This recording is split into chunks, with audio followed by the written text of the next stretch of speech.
Hi everyone, welcome to Shweta story. আজকের ভিডিওটা তোমাদের জন্য প্রচণ্ড একটা হেল্পফুল ভিডিও হতে চলেছে।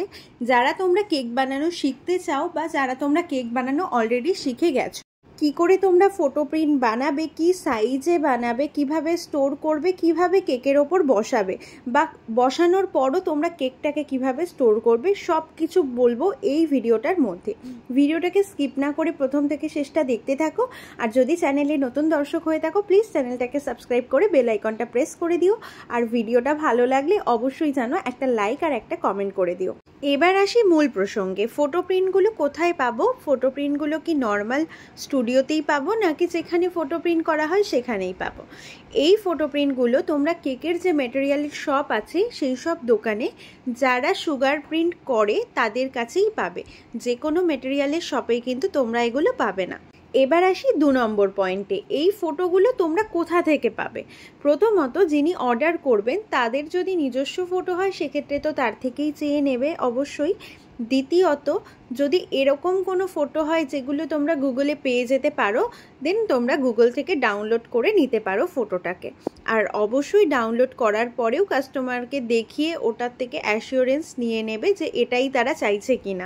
এবার আসি 3 নম্বর পয়েন্টে। তোমরা কি করে বুঝবে কি মাপে তোমরা ফটোটাকে প্রিন্ট করবে? কাস্টমারের থেকে তোমরা জেনে নেবে কত পাউন্ডে তোমরা কেকটা বানাবে। 1 পাউন্ড, 1.5 পাউন্ড, 2 পাউন্ড, এগুলো তোমরা শুনে নেবে। আর কি শেপে হবে, মানে রাউন্ডে হবে না স্কোয়ার হবে, এটা জেনে নেওয়ার পর তোমরা মেটেরিয়াল শপের হোয়াটসঅ্যাপে তোমরা ফটোটাকে পাঠিয়ে দেবে। আর তোমরা শেপটা লিখে দেবে ওখানে, রাউন্ড শেপ বা স্কোয়ার শেপ, এটা অবশ্যই মেনশন করে দেবে। আর তার সাথে যেটা করবে, তোমরা যেই মোল্ডের মধ্যে স্পঞ্জটাকে বেক করবে সেই মোল্ডটাকে উল্টো করে নেবে, নিয়ে ওর পিছনে একটা স্কেল বসাবে। স্কেল বসিয়ে তুমি মেপে নেবে মোল্ডটা 5 ইঞ্চির আছে না 6 ইঞ্চির আছে। মেপে নিলে তোমরা সেই মাপটাকে মেনশন করে দেবে তাদের হোয়াটসঅ্যাপে। আর একটা বিষয় হয়ে থাকে, অনেক সময় অনেক ফটোটা এরকম শেপেরই থাকে যেটাকে কিছুতেই রাউন্ড করা যায় না, কিন্তু আমাদের দরকার রাউন্ড শেপেরই ফটো।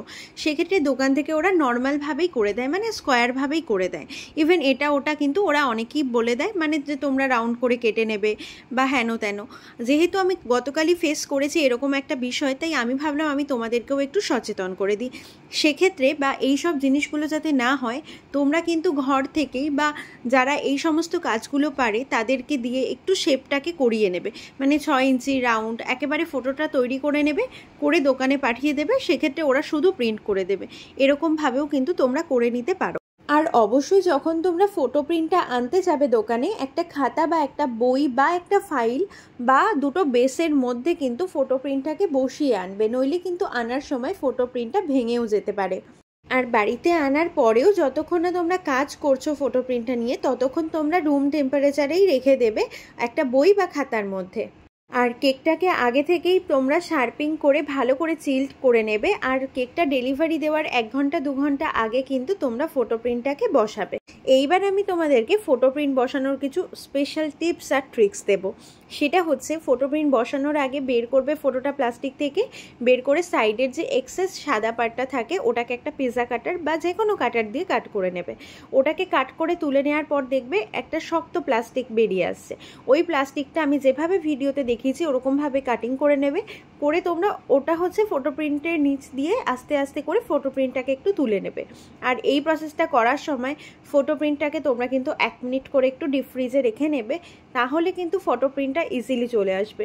লাস্টে পুরো ফটোটা যখন নিচ থেকে তুলে উঠে আসবে তখন তোমরা ওটাকে জাস্ট 1 মিনিটের জন্য ডিপ ফ্রিজ করবে। ফটোটা শক্ত হয়ে যাবে, একটা হাতের ওপর নিয়ে ওটাকে তোমরা বসিয়ে দেবে যেভাবে আমি ভিডিওতে দেখিয়েছি।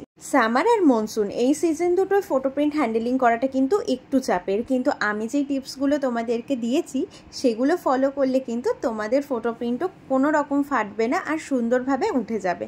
আর এই ফটো প্রিন্ট বসানো হয়ে গেলে তোমরা কিন্তু কেকটাকে বক্সে ভরে সেলো টেপ লাগিয়ে প্লাস্টিকের ভালো করে প্যাক করে তারপরে কিন্তু আবার ফ্রিজে রাখবে। আর ডিপ ফ্রিজে কিন্তু আর একদমই রাখবে না, একদম নর্মাল ফ্রিজে রাখবে। আমার ফটো প্রিন্টটা কিন্তু নর্মালি অর্ডার ছিল, ওপরে কোনো ফুল রসেট কিচ্ছু ছিল না, বাট আমারই দেখতে একটু আতখাপসা লাগছিল, তাই আমি কাস্টমারের থেকে জিজ্ঞেস করে নিয়ে তার সম্মতি নিয়ে তারপরে কিন্তু ওপরে রসেট করে দিচ্ছি। আসলে আমরা বা যে কোনো কিছু করার আগে কাস্টমারের থেকে একটু পারমিশন নিয়ে নেওয়া ভালো, নিজের মতো কিছু ইনপুট করার আগে।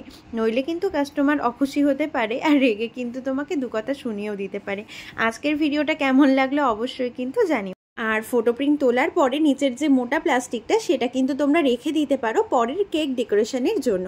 আজকের মতো সবাইকে টাটা, সবাইকে হরে কৃষ্ণ, হর হর মহাদেব।